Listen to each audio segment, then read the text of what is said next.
Hi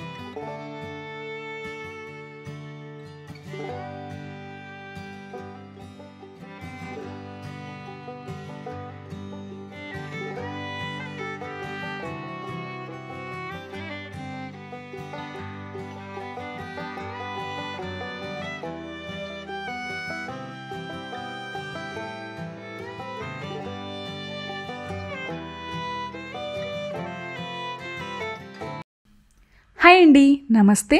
welcome back to sweet moms cooking. నేను మీ స్వాతి. ఇది భోగి రోజు అండి. అమ్మ వాళ్ళ ఇంట్లో అరిసెలు ప్రిపేర్ చేశాము.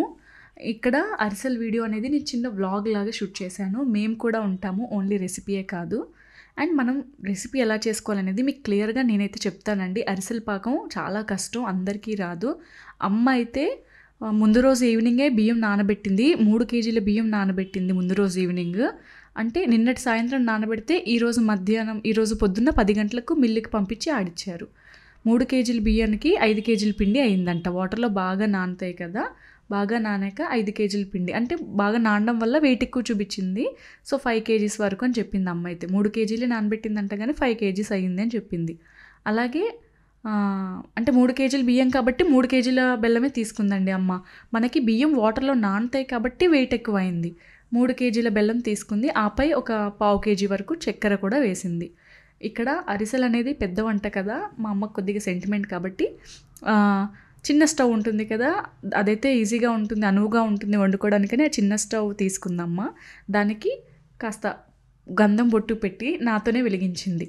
సో నేనేమో ఇక్కడ ఫస్ట్ అంతా వెలగలేదు, నాకు సరిగ్గా రాలేదు, అది ఎలా వెలిగించాలో తెలియక తర్వాత వెలిగించాను అమ్మ చూపిస్తే.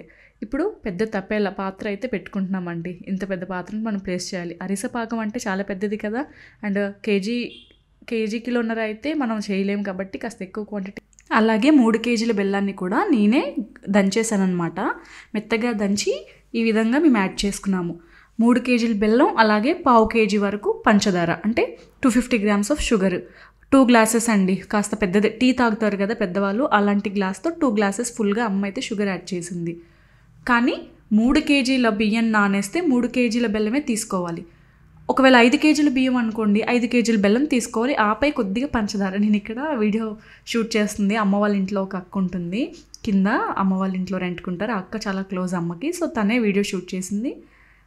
తర్వాత కొద్దిగా చిన్న చిన్న క్లిప్స్ అన్ని నేను కూడా షూట్ చేశాను. కొద్దిగా అందుకే అంత క్లియర్గా రాకపోయినా నాకు తెలిసిన వరకు నేనైతే క్లియర్గా ఎడిట్ చేసి మీ వరకు తీసుకొచ్చాను అనమాట. అరిసె పాకం తెగ కలిపేస్తున్నాను కదండి, నాకు పాకం ఏమీ రాదు, కానీ ఏదో అలా కలుపుతున్నాను. అంటే నేర్చుకోవాలి ఖచ్చితంగా. నేను నెక్స్ట్ ఇయర్ సంక్రాంతి కల్లా మన ఛానల్లో కూడా అరిసె రెసిపీని నీట్గా వీడియో షూట్ చేసి అండ్ మీ అందరి కోసం స్పెషల్గా వీడియో షూట్ చేసి నేనైతే అప్లోడ్ చేయడానికి ట్రై చేస్తానండి. నేనైతే దగ్గరుండి చూశాను, అమ్మ పిన్ని చేశారు కాబట్టి నాకు అర్థమైంది, చేస్తాను అని అనిపిస్తుంది. కానీ భయం అనేది ఉంటుందండి, ఇది పెద్ద వంట కదా. అమ్మకు అంత బాగా వచ్చు, కానీ మా పిన్ని లేకుండా అమ్మ ఎప్పుడూ అరిసెలు చేయదు. నేను ఎప్పుడు చిన్నప్పటి నుంచి చూస్తున్నాను, మా పిన్ని ఖచ్చితంగా మా మమ్మీకి హెల్ప్ చేస్తుంది. మా పిన్ని మా అమ్మ కలిపే అరిసెలు చేస్తారండి మా ఇంట్లో అయితే. అన్నయ్య పెళ్ళికి కూడా మా పిన్ని అమ్మ కలిపే చేశారు. మా పిన్ని లేకుండా మా అమ్మ అసలు మా ఇంట్లో అరిసే చేయదు. ఎవరైనా ఇంటికి నా ఇంటి పక్కన వాళ్ళు పిలిస్తే, మా రిలేటివ్స్ పిలిస్తే అమ్మ వెళ్ళి చేసేస్తుంది. కానీ మా ఇంట్లో మా పిన్ని ఉండాల్సిందేనండి ఖచ్చితంగా. అండ్ బెల్లం అయితే చాలాసేపు మరగాలండి. అరిసె పాకం రావడానికి చాలా టైం పట్టేస్తుంది. చూడండి, అమ్మ చిన్న బౌల్లో వాటర్ పెట్టి పద్దాక అందులో వేసి టెస్ట్ చేసుకుంటుంది, పాకం వచ్చిందా లేదా అని. అలాగే ఒక 50 గ్రామ్స్ వరకు నువ్వులు అయితే తీసుకుందమ్మ. కానీ 50 గ్రామ్స్ పూర్తిగా యాడ్ చేయలేదు, కాస్త తక్కువ యాడ్ చేసింది. మిగతాది ఉంచిందనమాట, పక్కకు పెట్టేసింది. తర్వాత పొంగడాలు వేయడానికి పనికొస్తాయి కదా అని. మనము పాకంలోనే నువ్వులు వేసుకోవచ్చు. పాకంలో నువ్వులు వేసుకుంటే తిన్నప్పుడు టేస్టీగా ఉంటుందండి. కొందరు ఏంటంటే నువ్వులు మీద అరిసె అంతా ప్రిపేర్ చేశాక ఆయిల్లో వేయకముందు నువ్వుల్లో కాస్త డిప్ చేసి ఆయిల్లో వేస్తారు. కానీ నువ్వులన్నీ కూడా ఆయిల్లో వచ్చేస్తాయి అన్నమాట.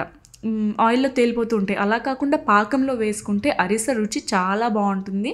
ఆ నువ్వుల స్మెల్ అనేది కూడా అరిసెకి పడుతుంది. ఈ విధంగా పాకం బాగా మరిగినప్పుడే మనం ఆ నువ్వుల్ని యాడ్ చేసుకోవాలి. చూడండి, చిన్న బౌల్‌లో అమ్మ పద్దాక వేసి టెస్ట్ చేస్తుందన్నాను కదా! పాకం అనేది మనకి ముదర పాకం అనేది రావాలి. అంటే పూర్తిగా మనకి ఎక్లెర్స్ చాక్లెట్ ఎలా ఉంటుందో అలా బాల్ లాగా కట్టాలి. మా పిన్ని చెప్పిందనమాట. గట్టిగా బాల్ లాగా కట్టాలి. ఇలా కింద వేస్తే ఆ చాక్లెట్‌కి సౌండ్ రావాలి. అంటే ఆ బెల్లం పాకం ఏదైతే ఉంటుందో అది ఇలా వెయ్యగానే టక్ అని సౌండ్ రావాలి. అప్పుడు అరిసె పాకం కరెక్ట్‌గా వచ్చినట్టండి. లేదా మెత్తబడిపోయి విచ్చుకుపోతుందంట అమ్మ అనింది. ఆయిల్‌లో వేయంగానే మొత్తం నురుగు నురుగులా అయిపోయి అరిసె విచ్చుకుపోతుంది. పర్ఫెక్ట్ పాకం వస్తేనే బాగా కుదురుతాయి అరిసెలు అని అమ్మ చెప్పిందనమాట. ఇదిగోండి, పిన్ని చెక్ చేస్తుంది పాకం. అలా బాల్ లాగా కట్టింది కదా, ఇంకా కొద్దిగా రావాలి అని చెప్పింది పిన్ని. అండ్ నిజంగానే నేను ఆ సౌండ్ అయితే చాలా మీకు, ఎందుకంటే మెస్సీ ఎక్కువ ఉంది ఇంట్లో అందరం మాట్లాడుతున్నాము అని, చూడండి మా పిన్ని అలా వేసింది కదా, అది టంగ్ మన సౌండ్ వచ్చిందండి. ఆ టైం మా పిన్ని వేసినప్పుడు స్టూల్ మీద వేసి కూడా చెక్ చేసింది. టంగ్ మన సౌండ్ రాగానే వెంటనే వెళ్ళి పిండిని వేసేసి బాగా కలిపింది.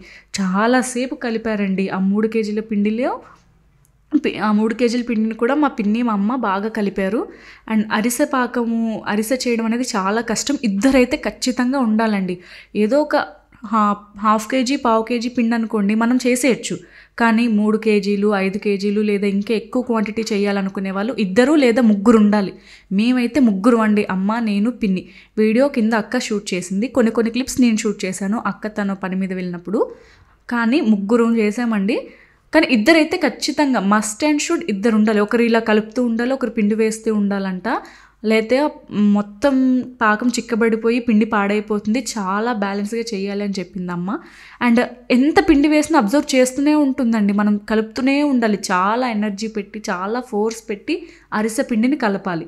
ఏదో మీద కలిపేసాము అంటే పిండి పూర్తిగా పాకంలో మొత్తంగా కలవకుండా మొత్తం ఉండల్లా ఉండిపోతే అరిసంతా పాడైపోతుంది, ఆయిల్లో సరిగ్గా వేగదు. కాబట్టి చాలా ఓపిక తెచ్చుకొని మనం కలుపుకోవాలన్నమాట. మా పిన్ని అయితే చాలా ఓపికతో కలిపిందండి. నేను ఒక 2 మినిట్స్ కలిపేసరికి నాకు షోల్డర్స్ పెయిన్, ఇంకా నేను కలపలేను అని చెప్పేశాను. కానీ మా పిన్నే కలిపారు. అమ్మ ఆయిల్ కూడా వేసింది. పిండి అంతా కలిపేశాక తిక్కుగా ఇలా మనం చేతిలో పట్టుకొని బాల్ లాగా చుడితే రావాలన్నమాట. ఆ విధంగా పిండి అనేది ఉండాలి. చూడండి, పిన్ని ప్లేట్లో వేసి చూస్తుంది. పిండి పర్ఫెక్ట్గా వచ్చిందని చెప్పుకున్నారు. అలాగే ఒక గరిటెకి పాలిథిన్ కవర్ని అయితే కట్టేశారు మా అమ్మ వాళ్ళు. పాలిథిన్ కవర్ని కట్టేసి బాల్స్ లాగా ప్రిపేర్ చేసి దాన్ని ఆ గరిటె మీద పెట్టి ఇలా కాస్త ప్రెస్ చేసి దాన్ని ఆయిల్లో వేశారనమాట. అమ్మ అయితే చేయి పైన కూడా పెట్టేసి వేసేస్తుంది. అమ్మ ఇంకా ఈజీగా వేస్తుంది. కానీ పిన్ని కొద్దిగా, నేను జాగ్రత్తగానే వేసాను. నేనేమో తీస్తూ ఉన్నాను. ఇలా వేయంగానే వేగిపోతుందండి అరిసె. ఇలా వేస్తే అలా వేగిపోతుంది. ఖచ్చితంగా ఒకరు వేయడం, ఒకరు తీయడం అవ్వాలన్నమాట. ఎన్నంటే అన్నీ ఒకేసారి వేసేసి తీసేస్తాము అనుకోలేమండి. అరిసె వేస్తుండాలి, తీయాలి. ఇలా మనం వెయ్యగానే వేగిపోతుంది. కానీ అరిసెలు అయితే బ్రహ్మాండంగా కుదిరాయండి. చాలా టేస్టీగా ఉన్నాయి, చాలా రుచిగా ఉన్నాయి. మేమైతే చక్కగా అన్నీ తినేసాము. చాలా టేస్టీగా ఉన్నాయి. ఇంకా మా అమ్మ పొంగడాలు కూడా వేసింది. పొంగడాలు అయితే వేడిగా ఉన్నప్పుడు చాలా టేస్టీగా ఉన్నాయండి. ఇలా నోట్లో పెడితేనే ఇంకా తినాలి అనిపించేలాగా పొంగడాలు కూడా కుదిరాయి అన్నమాట. చాలా టేస్టీగా. మా పిన్ని పాపం ఓపిగ్గా అన్నీ ఒక్కొక్కటి వేస్తే నేనైతే ఒక్కొక్కటి తీశాను. ఇంత కష్టం అండి అరిసెలు అనే. మనం అనుకుంటాం ఈజీగా తినేస్తాము, చాలా టేస్టీగా ఉంటాయి, అరిసె బాగుంటుంది అనుకుంటాం. కానీ అరిసె పాకం పట్టడం అయితే చాలా కష్టం. ఫైనల్లీ మేమైతే చక్కగా అరిసెలు ప్రిపేర్ చేసేసుకున్నాము. వీడియో కూడా చక్కగా షూట్ చేశాను. కానీ నెక్స్ట్ ఇయర్ మన ఛానల్లో అరిసె వీడియో పర్ఫెక్ట్గా మనం షూట్ చేసి నేనైతే అప్లోడ్ చేస్తాను. మీకు ఈ వీడియో నచ్చింది అనుకుంటాను. మీకు ఈ వీడియో నచ్చితే వీడియోని లైక్ చేయండి, నా ఛానల్ని సబ్స్క్రైబ్ చేసుకోండి. లైక్ చేయడం అస్సలు మర్చిపోవద్దండి. వీడియోని ఖచ్చితంగా మీకు నచ్చితే మాత్రం వీడియోని లైక్ చేయండి. ఇది పొంగడం అండి. పొంగడం చక్కగా వేగుతుంది కదా, చిన్న క్లిప్ యాడ్ చేశాను.